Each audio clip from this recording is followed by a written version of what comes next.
Hi hello, കൃഷി മാസ്റ്ററിന്റെ പുതിയൊരു ലേഖത്തിലേക്ക് ഏവർക്കും സ്വാഗതം. ഇത് നമുക്ക് പ്രകൃതിയിൽ നിന്നും കിട്ടുന്ന ഒറിജിനൽ വളമാണ്. ഇതിൽ സകല മൂലകങ്ങളും ചാണകത്തെ വെല്ലുന്ന തികച്ചും ജൈവ രീതിയിലുള്ള 13 മൂലകങ്ങൾ, അതായത് പഴമക്കാർ ഉപയോഗിച്ചിരുന്ന ഒറിജിനൽ വളം. നമ്മുടെ ചാരത്തിലുണ്ട് 12% പൊട്ടാഷ്.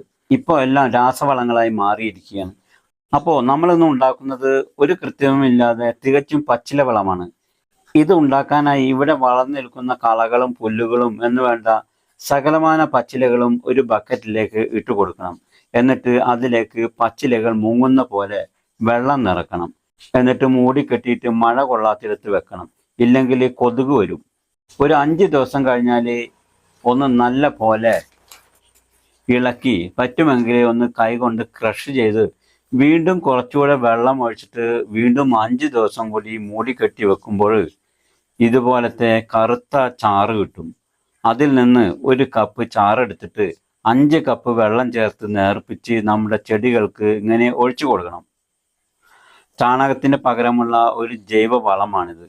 ചാണകം എന്ന് പറഞ്ഞാൽ പശു പുല്ല് തിന്നിട്ട് അതിൽ നിന്നും കിട്ടുന്നതാണ് ചാണകം. ഇത് അങ്ങനെയല്ല. വിവിധ ഇനം പച്ചിലകൾ നേരിട്ട് ഇതിൽ അടങ്ങിയിട്ടുണ്ട്. 13 മൂലകങ്ങൾ നമ്മുടെ ചെടികൾക്ക് കിട്ടും. പണ്ടുള്ള നമ്മുടെ ആളുകൾ ഇങ്ങനെയാണ് കൃഷി ചെയ്തുകൊണ്ടിരുന്നത്. വയലുകളിൽ പോലും ഈ ഒരു വളമാണ് പണ്ടത്തെ ആളുകൾ കൊടുത്തിരുന്നത്. ഇന്നിപ്പോൾ അതൊക്കെ മാറിയിട്ട് പലവിധ വളങ്ങളും പാക്കറ്റിൽ വന്നു തുടങ്ങി. ഇതിൽ എത്രയും പച്ചിലകൾ ചേർത്തോ അത്രയും ഗുണം ഏറിക്കൊണ്ടേയിരിക്കും. ഇപ്പോൾ ഒരു 65 വയസ്സിന് മേലെയുള്ള ആളുകളോട് ചോദിച്ചാൽ മതി, ഇതേപ്പറ്റി വ്യക്തമായ ഒരു പറഞ്ഞു തരും.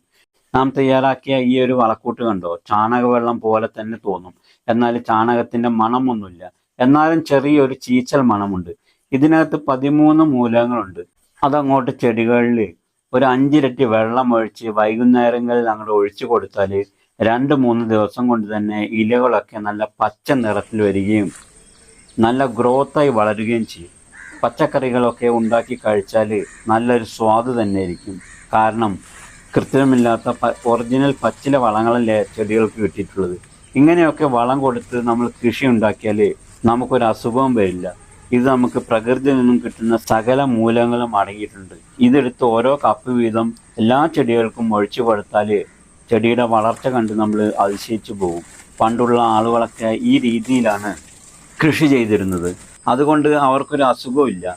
നമ്മൾ വേറെ യാതൊരു വളവും കൊടുക്കേണ്ടതില്ല. എല്ലുപൊടി കുറേശ്ശെ കൊടുക്കാം. എല്ലുപൊടിയിൽ നിറയെ കാൽസ്യമുണ്ട്. പിന്നെ വേപ്പിൻ പിണ്ണാക്ക് ഒരു നുള്ള്, അതായത് ഒരു ചെടിക്ക് 20 ഗ്രാം, അത് മതി. വേപ്പിൻ പിണ്ണാക്ക് അതിൻ്റെ വേരുകളുടെ സംരക്ഷണത്തിനാണ്. അപ്പോൾ നമ്മുടെ ചുറ്റും ഇത്രയും വളങ്ങൾ കിടന്നിട്ടാണ് എളുപ്പത്തിന് വേണ്ടി കൃത്യമായി ഉണ്ടാക്കുന്ന. അതുകൊണ്ടാണ് എല്ലാ വളങ്ങളുടെയും പിന്നാലെ നമ്മൾ പോണത്. അടുത്ത സംസ്ഥാനത്തു നിന്ന് വരുന്ന വേസ്റ്റ് വിഷം കലർന്ന പച്ചക്കറി തിന്നാനേ നമുക്ക് മലയാളിക്ക് ഇപ്പോൾ വിധിയുള്ളൂ. അപ്പോൾ എല്ലാവരും ചെറുതായ രീതിയിലെങ്കിലും ഒരു അടുക്കള തോട്ടം വളർത്തിയെടുക്കണം. മറ്റു കൃത്യമായ വളങ്ങളൊന്നും നൽകാതെ ഇതുപോലെ വെറും കളകളും പച്ചിലകളും എടുത്ത് വെള്ളത്തിൽ മുക്കി വെച്ച് അതൊന്ന് നേർപ്പിച്ച് ഒഴിച്ചു കൊടുത്താൽ മാത്രം മതി. ഇനി വരുന്ന തലമുറക്കൊക്കെ അസുഖങ്ങളൊന്നുമില്ലാതെ വരണമെങ്കിൽ നമ്മൾ ഉണർന്ന് പ്രവർത്തിച്ചില്ലെങ്കിൽ ചെറുപ്രായത്തിൽ അവർക്ക് വാർദ്ധക്യം പിടിപെട്ടു പോകും. അതുകൊണ്ട് നമ്മുടെ കുട്ടികളെയൊക്കെ ചെറിയ രീതിയിൽ അടുക്കളത്തോട്ടം വെച്ച് പിടിപ്പിക്കാൻ പ്രേരിപ്പിക്കുക. അപ്പോൾ വീഡിയോ ഇഷ്ടമായാൽ ലൈക്ക് ചെയ്യുമല്ലോ. ഇനി മറ്റൊരു കൃഷി ടിപ്സുമായി വീണ്ടും കാണാം. Okay, thank you.